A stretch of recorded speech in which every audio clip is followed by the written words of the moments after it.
Hello students, good morning to all of you. I am Paramveer Yadav sir, Physics faculty. Dear student, in our previous lecture we discuss about radioactivity. So बेटे आज के lecture में हम radioactivity को आगे लेके चलते हैं, ठीक है। तो देखिए बेटे नेक्स्ट आपका टॉपिक होगा, इम्पोर्टेंट टॉपिक है, ठीक है। हेडिंग बना लीजिए, रेडियोएक्टिव डीके लॉ, ठीक है। काफी इम्पोर्टेंट टॉपिक है बेटे, ठीक है। 2-3 टाइम सीबीएसई ने रिपीट किया हुआ है बेटे। रेडियो एक्टिव डीके लॉ क्या होता है? आप मान लीजिए, पहले आप बेसिक वे में समझिए। आप मान लीजिए कि आपके पास n एटम है, ठीक है। कितने एटम है आपके पास? n atom. इन n एटम्स को डीके होने में कितना टाइम लगता है? t टाइम लगता है। डीके मतलब टूटना, ब्रेक होने में। इनको डीके होने में, n एटम को डीके होने में t टाइम लगता है। मैंने मान लिया कि n0 एटम को डीके होने में कितना टाइम लगता है? 0, ठीक है। मैंने मान लिया n0/2 एटम को डीके होने में टाइम कितना लगता है? t/2। बात तो समझना ध्यान से, ठीक है। जब किसी भी रेडियो एक्टिव एटम का डीके होगा, जब किसी भी रेडियो एक्टिव एटम का डीके होगा तो बेटे उसकी वैल्यू इंक्रीज होगी या डिक्रीज? तो सिंपल सी बात है, तो आप कहेंगे उसकी वैल्यू क्या होगी? डिक्रीज होगी, क्योंकि उस रेडियो एक्टिव एलिमेंट का आप क्या कर रहे हैं? आप उसका डीके कर रहे हैं, ठीक है।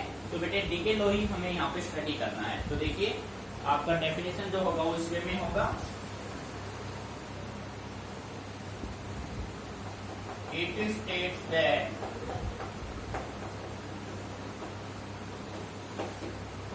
the rate of radioactive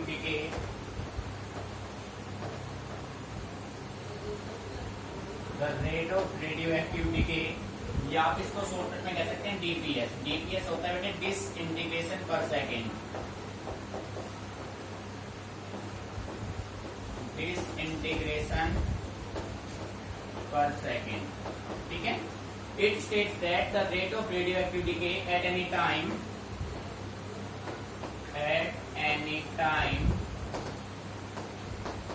is directly proportional to the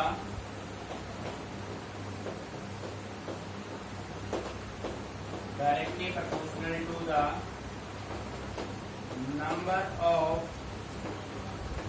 radioactive atoms,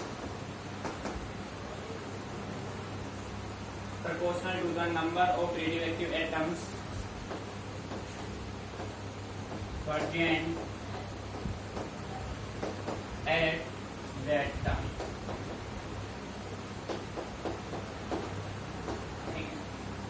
बेटे सिंपल वे में आप ये कह सकते हैं, जो आपके पास रेट ऑफ रेडियोएक्टिव डीके होगा, किस रेट से किसी भी रेडियोएक्टिव सब्सटेंस का डीके हो रहा है, the rate of radioactive decay, or we can say that disintegration per second at any time is directly proportional to the number of radioactive atom present at that time।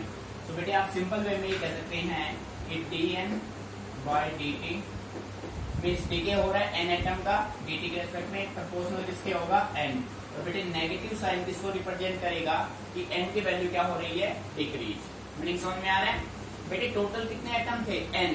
Total number of atom present at that time n। अब n atom का आपने DK किया, DK हो रहा है, minus sign किसको represent कर रहा है? डीके को। सो माइनस dN/dt, ये आपका होगा डीके। बात समझ आ रही है, ठीक है। ये हो गई आपकी डेफिनेशन। अब इसको हम प्रूव करेंगे, तो इसका एक्सप्रेशन देखो बेटे। एक्सप्रेशन ध्यान से समझना। एक्सप्रेशन में आप सीधा लिखोगे as we know that minus dN/dt proportional किसके होगा? n के। डियर स्टूडेंट, जब आप कभी भी इस साइन को रिप्लेस करेंगे तो यहाँ पे कोई ना कोई कांस्टेंट आएगा। तो बेटे आप ये कह सकते हैं minus dN/dt is equal to lambda into n। बेटे लैम्डा यहाँ पे कांस्टेंट ऑफ प्रोपोर्शनलिटी है और इसका नाम है डीके कांस्टेंट। इसको और क्या बोलेंगे हम? इसको हम बोलेंगे डीके कांस्टेंट। बेटे आ रहा है मैंने समझ में? अब आप देखो, इसको मैं थोड़ा मॉडिफाई कर देता हूँ। मैंने क्या किया, इसमें n को यहाँ ले आता हूँ, मैं इसको ऐसे राइट कर लेता हूँ, माइनस dn, n को यहाँ लेके आऊंगा तो डिवाइड में, और dt को यहाँ लेके चले जाता हूँ तो लैम्डा इनटू क्या हो जाएगा? dt। बेटे मीनिंग समझ में आ रहा है? कोई भी प्रॉब्लम अच्छे से क्लियर? आप देखो भाई, अब इस माइनस साइन को हम यहाँ भी तो पुट कर सकते हैं, तो मैंने इसको ऐसे राइट किया dn by n is equal to minus lambda into dt। बेटे यहाँ तक किसी बच्चे को कोई प्रॉब्लम? देखो इस सिंपल वे में माइनस dn बाई dt का प्रोपोर्शनल था n। बेटे नेगेटिव साइन रिप्रेजेंट कर रहा है कि आपके पास जो रेडियो एक्टिव एटम है उसकी वैल्यू क्या हो रही है? डिक्रीज, उसका आप डिके कर रहे हैं, ठीक है। So minus dn by dt equal to lambda, यहाँ पे constant of proportionality and is called decay constant. dn by dt equal to lambda dt हो गया। बेटे आपने क्या किया, n को यहाँ पे और dt को यहाँ पे आपस में रिप्लेस कर दिया, नेगेटिव साइन को आप यहाँ लेके dn by n equal to this is your first equation, ठीक है। अब आप यहाँ पे कह सकते हैं नाउ इंटीग्रेट इक्वेशन फर्स्ट। बेटे जो आपका फर्स्ट इक्वेशन है उसको आप इंटीग्रेट कर दीजिए, तो आप इसको इंटीग्रेट करेंगे, so we can say write dn by n is equal to integrate. अब देखो बेटे माइनस लैम्डा dt, तो लैम्डा जो है कांस्टेंट में, कांस्टेंट का कोई इंटीग्रेशन नहीं होता है, तो माइनस का लैम्डा आप यहाँ पे बाहर ले लो, ठीक है। इंटीग्रेट किसका करेंगे भाई? dt का। बेटे आ रहा है मीनिंग समझ में, ठीक है।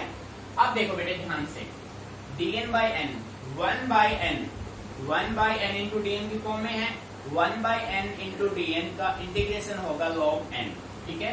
तो डियर स्टूडेंट इसका जो इंटीग्रेशन होगा वो log e क्या होगा? n होगा, ठीक है बेटे। माइनस लैम्डा, बेटे dt का इंटीग्रेशन क्या होगा? dt का इंटीग्रेशन होगा d, ठीक है। और प्लस में आ गया c, और बेटे c यहाँ पे है इंटीग्रेशन कांस्टेंट,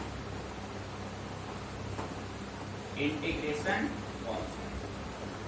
मीनिंग आ रहा है समझ में? ये आपने मान लिया सेकंड इक्वेशन। बेटे इस पॉइंट में किसी बच्चे को कोई प्रॉब्लम? इंटीग्रेशन क्लियर है भाई, dn अपॉन n का इंटीग्रेशन होता है log n, ठीक है बेटे। और बेटे माइनस लैम्डा कांस्टेंट है dt का इंटीग्रेशन क्या होता है? t प्लस में c आ गया इंटीग्रेशन कांस्टेंट। अब आप कंडीशन मान लो भाई, आप यहाँ पे कंडीशन मान लो, let n naught be the number of radioactive atoms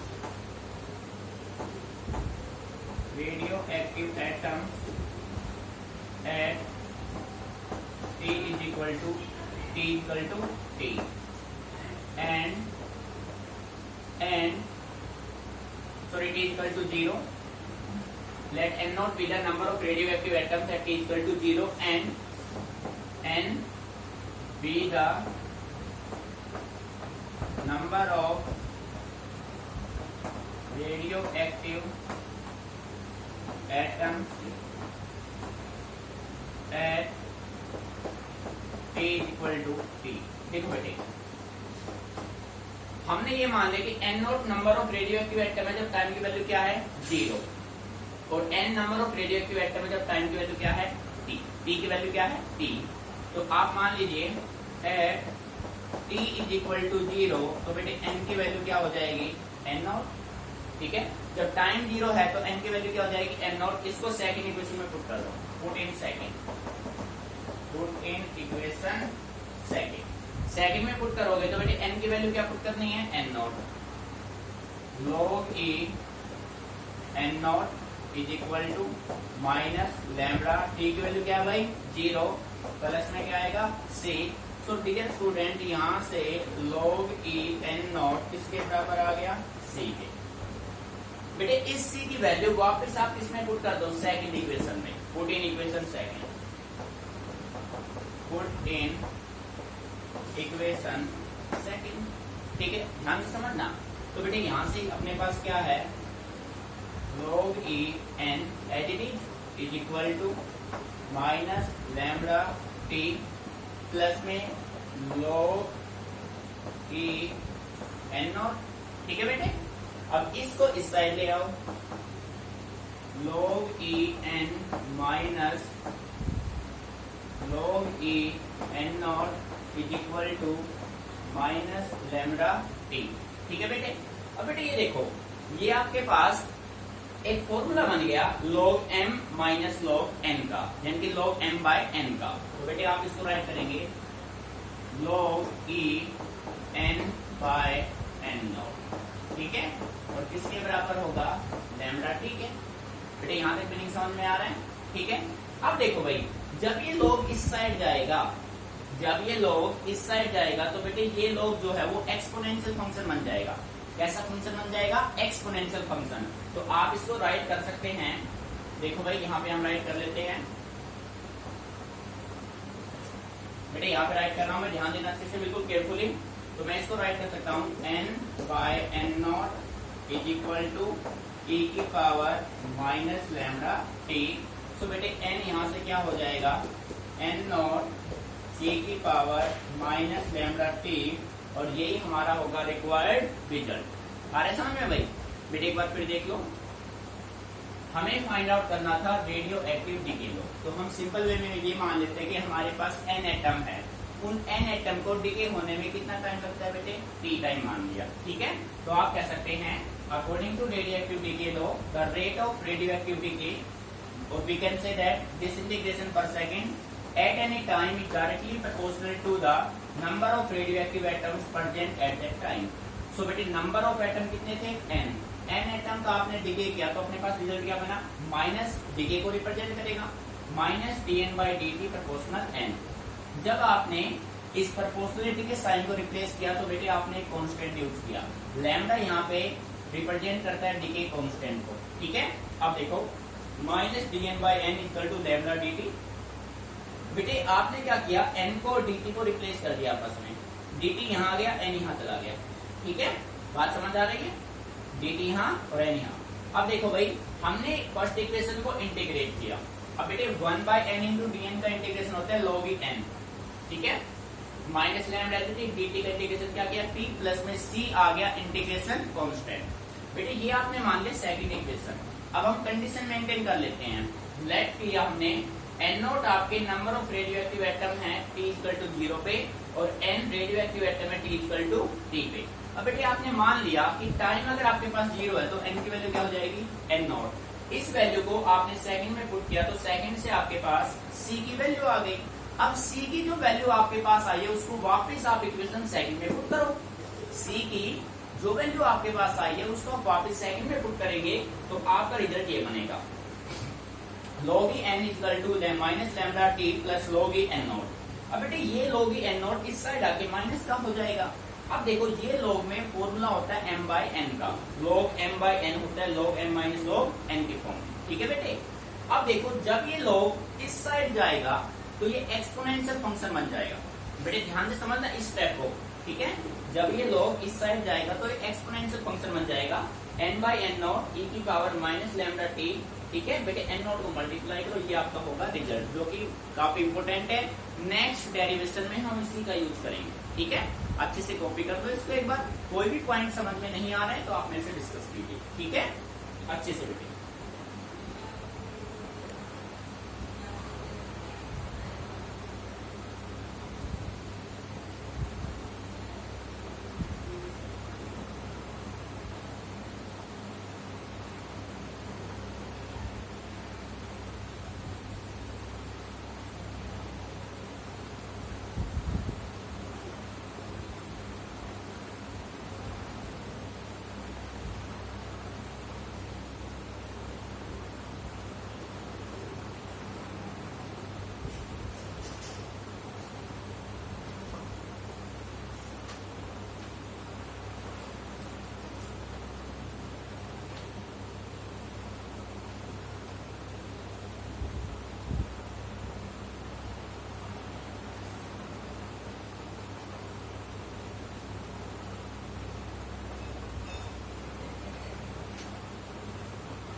बेटे आप देखो ये आपका फाइनल रिजल्ट आ गया n equal to n naught e minus lambda t। बेटे इसी रिजल्ट के बेस पे हम नेक्स्ट टॉपिक अपना सोल्व करेंगे जो आपका होगा हाफ लाइफ पीरियड। तो सबसे पहले हम यहाँ पे जो डीके कांस्टेंट आपने यूज किया ना लैम्डा, इसकी बात कर लेते हैं। देखो बेटे डीके कांस्टेंट लैम्डा, भाई रिजल्ट आपका आ गया n equal to n naught e raise to power minus lambda t, ठीक है बेटे। अब आपने है ना अपनी तरफ से ये मान लिया कि जो लैम्डा है डीके कांस्टेंट की वैल्यू आपको फाइंड आउट करनी है। सो लैम्डा अपना हो गया 1/t, ये हम मान लेते हैं अपनी तरफ से, ठीक है बेटे। सो 1/t यहाँ पे आप पुट करेंगे तो फिर यहाँ से 1/t पुट करेंगे, t से t कैंसिल आओ, e की पावर -1 बचेगा, ठीक बात है ना भाई। यहाँ पे लैम्डा 1/t पुट होगा तो ये t और ये t कैंसिल आउट, e की पावर -1 नीचे आएगा तो e हो जाएगा बेटे। इसके बेस पे आप ये कह सकते हैं decay constant of a radioactive substance is equal to the reciprocal of time in which number of atom remains undecayed becomes 1/e। देखो बेटे रेसिप्रोकल ऑफ टाइम, जब आपने ये कंडीशन मेंटेन किया तभी आपका 1/e की फॉर्मेशन बना, सही बात है ना। remains undecayed becomes 1/e of the original number of radioactive atoms। बेटे आगे में नहीं समझ में, ये है आपका डीके कांस्टेंट और यहाँ पे इस रिजल्ट के बेस पे आप ग्राफ भी ड्रॉ कर सकते हैं। आपने देखा जब आपका टाइम इनफाइनाइट है, टाइम अगर इनफाइनाइट आप ले लेंगे तो बेटे n की वैल्यू क्या आएगी, 0 आएगी, ठीक है। तो ये अच्छे से आप ऑब्जर्व करना है, डीके कांस्टेंट की वैल्यू, ये ग्राफ है आपका इस इक्वेशन का, ठीक है, note it down.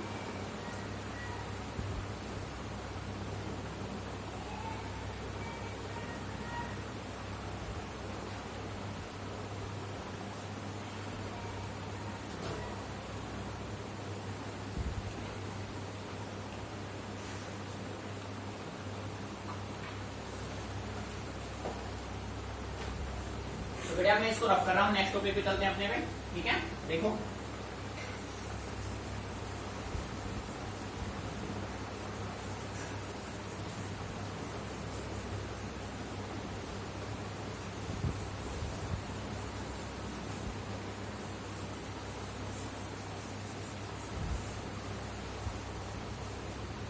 Dear student, आपका नेक्स्ट टॉपिक है हाफ लाइफ पीरियड। काफी इंपॉर्टेंट टॉपिक है ये,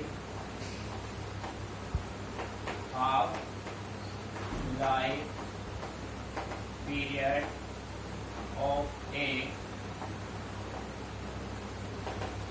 radioactive atom, ठीक है भाई।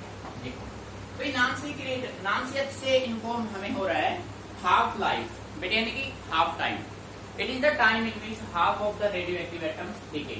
मान लीजिए कि आपके पास एक रेडियोएक्टिव एटम है n एटम को डिके होने में टाइम लगता है 2 hours.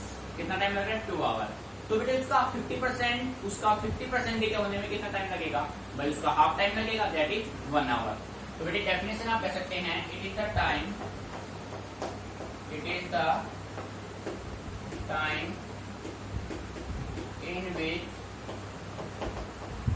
in which half of the radioactive atom decay, ठीक है बेटे। भाई ये वो टाइम है जिसमें आपका रेडियो एक्टिव एटम हाफ या 50% कंप्लीट हो जाएगा, ठीक है, डिके हो जाएगा। It is the time in which half of the radio active atom decay, ठीक है बेटे। अब देखो, अब हमें इसका प्रूफ करना है, हमें, या एक्सप्रेशन आप कह सकते हैं। प्यारे बच्चों, जैसा कि आप सभी जानते हैं, आपने रेडियो एक्टिव डिके लॉ अभी सोल्व किया है। रेडियो एक्टिव डिके लॉ का रिजल्ट अपने पास था n = n0 e की पावर -λt। अब बेटे हमें क्या चाहिए, हमें तो t हाफ चाहिए, तो आप कह सकते हैं एट t = t/2, n की वैल्यू क्या हो जाएगी बेटे, n0/2। सारे समझ में बेटे, t की वैल्यू अगर t हाफ हो गया तो n की वैल्यू भी क्या हो जाएगी, n0/2 हो जाएगा। इस वैल्यू को फर्स्ट इक्वेशन में पुट कर दो, पुट इन इक्वेशन फर्स्ट में पुट करेंगे तो बेटे n की वैल्यू क्या पुट करनी है, n0/2 = n0 e की पावर -λt। बेटे यहाँ तक क्लियर। अब देखो भाई n0 से n0 हो जाएंगे कैंसिल आउट, तो बेटे आपके पास आएगा 1/2 = e की पावर -λt। बेटे यही बचेगा ना। मैं अगर इसको नीचे ले आऊं e की पावर -λt को, तो मैं ऐसे राइट कर सकता हूँ बेटे, ध्यान समझना इसको, मैं इसको राइट कर सकता हूँ 1/2 = 1/e की पावर λt। बेटे आपके पास जब ये अपर है तो माइनस का है, नीचे आके क्या हो जाएगा प्लस का। जैसे मैं कहूँ 1/x, तो 1/x को मैं क्या लिख सकता हूँ, x की पावर -1। तो बेटे x की पावर -1 को मैं ये भी तो लिख सकता हूँ। मीनिंग आ रहा है समझ में? ठीक है, अब देखो यहाँ तक क्लियर है। अब दोनों को रिवर्स कर देंगे तो बेटे 2, ध्यान देना एक स्टेप पे, 2 किसके बराबर होगा, e की पावर लैम्डा t। ठीक है, यहाँ तक किसी बच्चे को कोई प्रॉब्लम? अगर बेटे मैं इस एक्सपोनेंशियल फंक्शन को इस साइड ले आऊं, एक्सपोनेंशियल फंक्शन को इस साइड में ले आऊं, तो मैं इसको ऐसे भी तो राइट कर सकता हूं। ये बन जाएगा log e2 is equal to lambda t। अरे हाँ है ना बेटे, पिछले केस में आपने देखा था, आपने log e को इस साइड लेके गए तो वो बन गया एक्सपोनेंशियल फंक्शन। जब हम e को इस साइड लेके आएंगे तो क्या बन जाएगा, वो log बन जाएगा। ठीक है, log e equal to lambda t। तो बेटे t अपना किसके बराबर है, t हाफ के। तो यहाँ पे t की वैल्यू t हाफ पुट करो सभी में, t/2 t हाफ, सभी में t की वैल्यू क्या पुट करेंगे भाई, t हाफ। ठीक है, t हाफ, और ये बेटे t हाफ, हमें t हाफ चाहिए, तो t हाफ की वैल्यू यहां से क्या हो गई, log e2 बाय लैम्डा। बेटे एक तो ये फॉर्मूला आपका न्यूमेरिकल में काम आएगा, ये फॉर्मूला जो आपने बनानी है न्यूमेरिकल में आप यूज में लोगे। सेकंड आप क्या करेंगे, यहाँ पे बेटे देखो log e, जब आप log e को नेचुरल log में, देखो बेटे जो वैल्यू आपके पास log में होती है उसका बेस 10 होता है, और यहाँ पे log e को log बेस 10 में कन्वर्ट करने के लिए आप इसको हमेशा 2.303 से मल्टीप्लाई करेंगे। ठीक है, तो बेटे देखो t half is equal to 2.303 into log, अब इसका बेस क्या हो जाएगा 10। बेटे मैंने इस log e को log 10 में कन्वर्ट कर दिया, जिसके लिए मैंने मल्टीप्लाई किया 2.303 से। कोई बच्चा ये पूछ सके 2.303 कहां से आया, तो बेटे इसका आंसर ये है कि जब आप log e को log 10 में कन्वर्ट करेंगे तो उसको हमेशा 2.303 से मल्टीप्लाई करना होता है। ठीक है, और log 2 डिवाइड किससे करेंगे, लैम्डा से। बेटे जब आप इसको न्यूमेरिकली सोल्व करेंगे तो 2.303 और log 2 की वैल्यू होती है बेटे 0.3010 डिवाइडेड बाय लैम्डा। तो t हाफ जो आपके पास आएगा 0.6931 बाय लैम्डा, ये आपका होगा न्यूमेरिकल वैल्यू। बेटे ये थ्योरेटिकल वैल्यू काम आएगा, नेक्स्ट जो टॉपिक हम करेंगे, और ये आपका न्यूमेरिकल। नहीं समझ में आ रहा है? ठीक है बेटे, अगर आपके पास न्यूमेरिकल में डीके कांस्टेंट की वैल्यू गिवन है तो आप टी हाफ फाइंड आउट कर सकते हैं, टी हाफ गिवन है तो आप डीके कांस्टेंट फाइंड आउट कर सकते हैं। इंपॉर्टेंट रिलेशन है, माइंड में रखिए, अभी नोट नहीं करना है। देखो बेटे सेम इसी को हम एक बार फिर रिपीट करते हैं। हमें फाइंड आउट करना था half life period of a radio active atom. ठीक है, तो बेटे मैं कह सकता हूँ it is the time in which half of the radio active atom decay. नाम से क्लियर हो रहा है कि अगर आपके पास कोई रेडियो एक्टिव एटम की वैल्यू 100% है तो कितने परसेंट कंप्लीट करना है, 50। ठीक है, देखो जैसा कि आप सभी जानते हैं बेटे n की वैल्यू होती है n0 t की raise to power minus lambda by lambda t। तो बेटे t आपके पास t आप होना चाहिए, तो n की वैल्यू क्या हो जाएगी n0/2। इस वैल्यू को पुट कीजिए फर्स्ट इक्वेशन में, n की वैल्यू n0/2, n0 e की पावर माइनस लैम्डा, t की वैल्यू t हाफ। ठीक है बेटे, बेटे n0 से n0 हुआ कैंसिल, 1/2 इक्वल टू दिस, इसको आपने नीचे लिया प्लस का हो गया, दोनों को रिवर्स कर दिया, ये फॉर्मेशन हो गया। फिर बेटे मेन स्टेप है, ध्यान देना, आप जब आप इस e को इस साइड लेके आएंगे तो ये बन जाएगा आपका लॉग फंक्शन, एक्सपोनेंशियल किसमें कन्वर्ट हो जाएगा, लॉग में, वैल्यू पुट के रिजल्ट बन गया। ठीक है, अच्छे से नोट कीजिए इसको, कोई भी पॉइंट में कोई भी प्रॉब्लम है तो आप मेरे से डिस्कस कीजिए, रटना नहीं है, समझना है।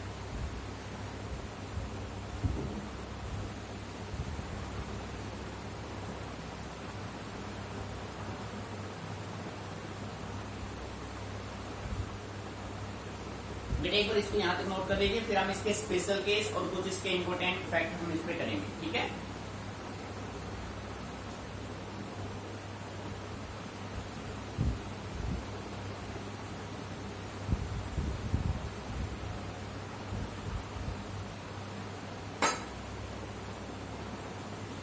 बेटे देखो स्पेशल केस की हम बात करें, द फ्रैक्शन रिमेन्स अनडिकेड, यानी कि देखो बेटे कंडीशन ध्यान से समझना।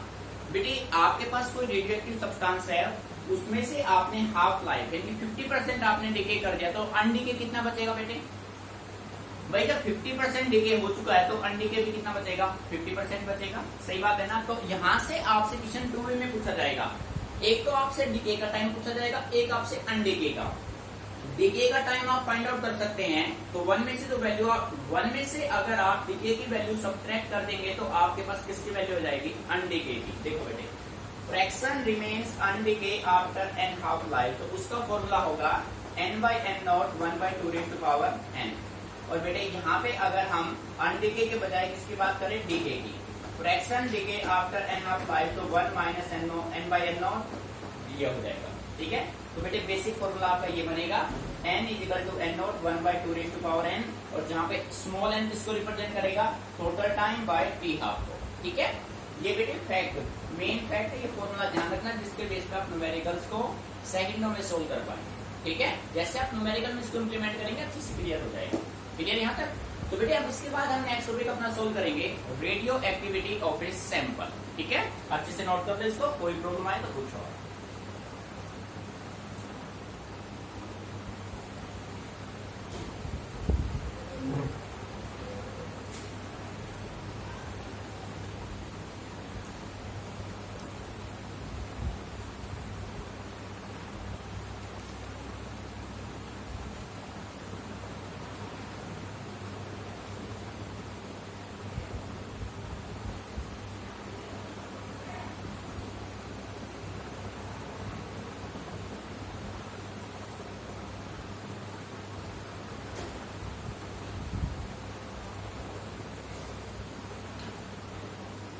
देखिए बेटे, अपना नेक्स्ट टॉपिक है radio activity of a radio active sample. ठीक है बेटे, सारे कंसेप्ट बिल्कुल सिंपल है। आप ये मान लीजिए कि आपके पास कोई एक रेडियो एक्टिव एटम है, वो रेडियो एक्टिव एटम जिस रेट से डिके होगा ना, वही उसका रेडियो एक्टिविटी बन जाएगा। ठीक है, देखो कैसे, द नंबर ऑफ डिसइंटीग्रेशन पर second DPS of a sample, या सिंपल वे में कह सकता हूं the number of radio active atoms decay पर second of a sample of a radioactive substance is called radioactivity और activity और decay rate। ठीक है बेटे, या तो आप कह सकते हैं the number of disintegration per second of a radioactive atom, या आप कह सकते हैं the number of radioactive atoms decay per second। ठीक है, तो वो आपका होगा radioactivity, activity और decay rate। ठीक है बेटे, अब देखो रेडियो एक्टिविटी आपका R, सेम वही प्रोसेस होगा, माइनस dN/dt, जो आपका n था वो R बन गया भाई। ठीक है, तो बेटे माइनस dN/dt किसके प्रोपोर्शनल होता है, लैम्डा, किसके इक्वल होता है, लैम्डा t। सो R अपना किसके इक्वल हो जाएगा, लैम्डा n नॉट e की raise to power minus lambda t। Value put आपने किया बेटे, ये जो है ना, ये लैम्डा n नॉट किसके बराबर हो गया, R नॉट के। ठीक है, बस रेडियो एक्टिविटी में आपके पास R आ जाएगा, रेडियो एक्टिविटी नहीं है तो अपने पास सिंपल क्या रहेगा, n रहेगा, बाकी कोई चेंज नहीं है। तो बेटे यहाँ से अपना ये फॉर्मूला बन जाएगा R/R not n/n not 1 power n। Same formula अपना किसमें था, हाफ लाइफ में।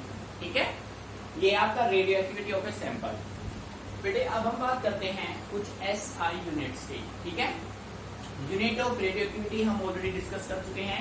रेडियो एक्टिविटी को डिस्कवर किया था 1896 में हेनरी बैकवेल ने, तो इसका जो SI यूनिट बना वो उन्हीं के नाम पे रखा गया, बैकवेल, BQ इसका सिंबल है। अब बेटे बात करते हैं डेफिनेशन ऑफ बैकवेल की, तो हम सिंपल वे में कह सकते हैं the radioactivity of a sample is said to be 1 becquerel if it decay 1 time in 1 second. एक समय पे 1 सेकंड में डिके हो जाएगा, if decay 1 time in 1 second, यानी किसी भी रेडियो एक्टिव सैंपल को अगर डिके होने में 1 सेकंड का टाइम लगता है तो उसका जो एक्टिविटी होगा वो 1 बैकवेल होगा। बात समझ आ रही बेटे। इसके अलावा अपने पास रेडियो एक्टिविटी के कुछ अदर्स यूनिट हैं जिनका भी एग्जाम में आपसे पूछे जा सके, जो जैसे 1 क्यूरी। बेटे 1 क्यूरी की न्यूमेरिकल वैल्यू होती है 3.7 इंटू 10⁻10 डिसइंटीग्रेशन पर सेकेंड। ठीक है, 1 रदरफोर्ड मीन्स 10⁻6 डीपीएस। बेटे ये मैथमेटिकल रिजल्ट आपको याद रखने अच्छे से। बात समझ आ रही है। ठीक है, सारे रिजल्ट आपको नॉन हो, ये नहीं कि आप उम्मीद में रहो कि भाई एग्जाम के फर्स्ट पेज में मिलेंगे, ऐसा कुछ नहीं है। ये डाटा तो आपको लर्न करनी ही है, चीजें माइंड में रखनी है। ठीक है बेटे, 1 क्यूरी, 1 रदरफोर्ड, 1 बैकवर्ड। ठीक है, अच्छे से नोट कर लीजिए एक एक पॉइंट को, और बेटे कंप्लीट बेसिस से इनको अच्छे से बार बार रिवाइज कीजिए। ठीक है,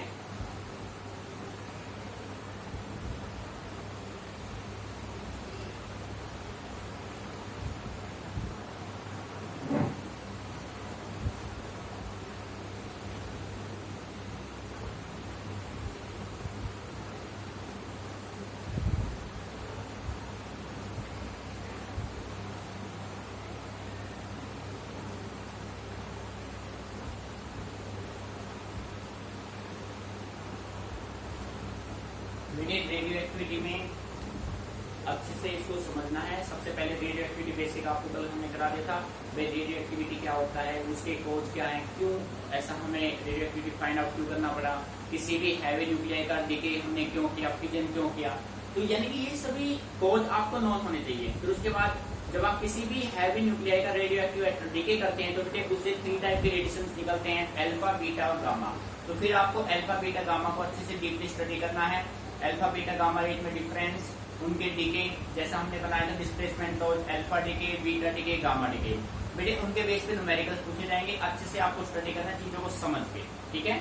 एक ये जो हमने फॉर्मूला बना रखा है, इस फॉर्मूले के बेस पे भी न्यूमेरिकल सीबीएसई 3 टाइम्स दे चुका है, ठीक है। आज जो हमने किया है मतलब रेडियो एक्टिविटी पार्ट आपका न्यूक्लियाई का सबसे इंपॉर्टेंट पार्ट है बेटे। अगर हम देखें तो न्यूमेरिकल ज्यादातर इसी पार्ट से सीबीएसई पूछता आ रहा है, ठीक है। तो इसको बेसिक से अच्छे से समझना है आपको, एक एक पॉइंट को क्लियर करना है आपको, ठीक है।